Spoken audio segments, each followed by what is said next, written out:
Alright mga kadiskarte, good day na naman sa ating lahat mga kadiskarte. So for today's video mga kadiskarte ay magpapalit tayo ng door latch mga kadiskarte. Dahil ang kanyang problema ay kahit naka-close na yung pintuan niya, nakabukas pa dito sa kanyang cluster mga kadiskarte. So panoorin nyo mga kadiskarte. So yan mga kadiskarte, kahit na close na yung kanyang pintuan doon, pero bukas pa rin dito. So, dahil may problema yung kanyang door latch mga kadiskarte. So dito sa may kanan sa harap. So ito ang parts natin dahil hindi naman siya nare-repair at warranty pa naman. So ito na yung pyesa niya, no? 1 week natin na in order, nandito na. So yan, gagawin na natin mga kadiskarte. So alright mga kadiskarte, natanggal na natin. Nasaglit lang siya tanggalin mga kadiskarte. So napagtanggal naman ito mga kadiskarte, meron siyang isang tornilyo dito, tsaka dito lang. Tapos siyempre tatanggalin mo yung kanyang lock sa door latch niya, tsaka ito. Yung ito naman dito sa loob sa handle niya, ang isa naman sa labas sa door handle sa labas. So napakadali lang siya tanggalin mga kadiskarte, no? Hindi na natin naturo sa inyo kanina kung paano natin tanggal, pero napakadali lang siya tanggalin. So mamaya ituro din natin sa inyo.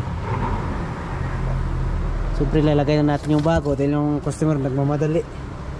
Wala. So pagtanggal naman ito mga kadiskarte nung kanyang door trim, meron dito isang tornilyo sa may door handle niya, tsaka meron dito mga kadiskarte, meron din dito may takip to, tatanggalin nyo lang, tsaka sa ilalim ito. Yeah. Pagkatapos nyo lahat mga kadiskarte tanggal tornilyo, pwede nyo nang hatakin dito. Sikwatin nyo muna dito sa loob para umangat, para mahatak nyo siya. Yun lang mga, napakadali lang mga kadiskarte. So yan mga kadiskarte, testing na natin. So bubuksan na natin. Yun. Hindi sarap mabuti. Yun mga kadiskarte.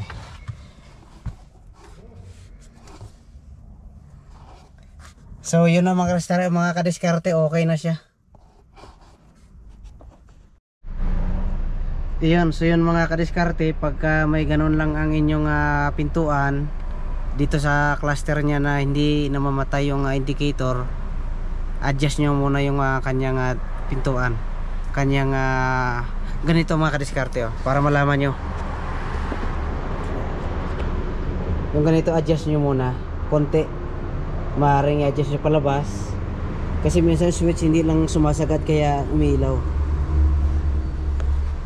Pero pag na-adjust nyo na at ganun pa rin, so palitan nyo na mga kadiskarte dahil may problema yung kanyang switch doon. Okay naman yung kanyang lock dyan, wala namang problema, nasasarado naman siya, kaso lang hindi nyo ma-lock yung pintuan. Talagang nasasarado siya tingnan pero babubuksan siya. So hindi ma-lock sa remote mga kadiskarte, no? Yung doon na susi, kung saan bandang pintuan na may problema, hindi siya malalak, pero nasasara naman. So yun lang mga kadiskarte, no? So hindi ka pa nakasubscribe sa akin channel, please subscribe and hit the bell button para updated ka sa ating video na ina-upload. So thank you and God bless everyone.